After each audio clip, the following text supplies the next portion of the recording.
લાગે માડી અમારે તો કરોડો ગુના થયા છે, તો રામ નામમાં કરોડો પાપ નષ્ટ કરવાની શક્તિ છે. શક્તિ છે, વિશ્વાસ રાખો.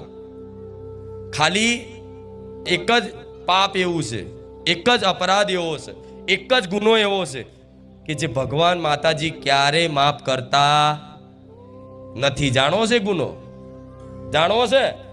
પહેલાના ગઈડ્યા હતા 100 વર્ષ જીવ્યા દાદા, હતા તો 50 માં ટિકિટ ફાટી જાય. ચમકે જાત જાતના ચીઝના બટરો ખાવાનું એવું આવી ગયું, ચરબી વધી જઈ. થાય છે કે નહીં આવું?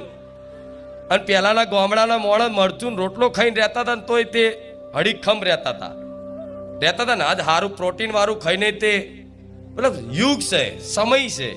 અને જેમ જેમ જેમ જેમ જેમ જેમ કળિયુગ, આ સમય જેમ જતો જશે ને, અને કળિયુગ જે જીવનમાં કર્મો અનુસાર, પ્રારબ્ધ અનુસાર, વિધિના લેખ અનુસાર જે આવવાના છે એ રોકાતા કોઈનાથી રોકાય? દુઃખને રોકી લો, નહીં રોકાય. એ વગર આમંત્રણે આવી જાય છે, તમને પૂછવાય નહીં રહેતું ને આવી જાય છે. તો એ દુઃખ વગર આમંત્રણે આવી જતું હોય તો વગર આમંત્રણે સુખ નહીં આવશે ને? આ તો વિશ્વાસ રાખો. હું મેલડી બેઠી છું.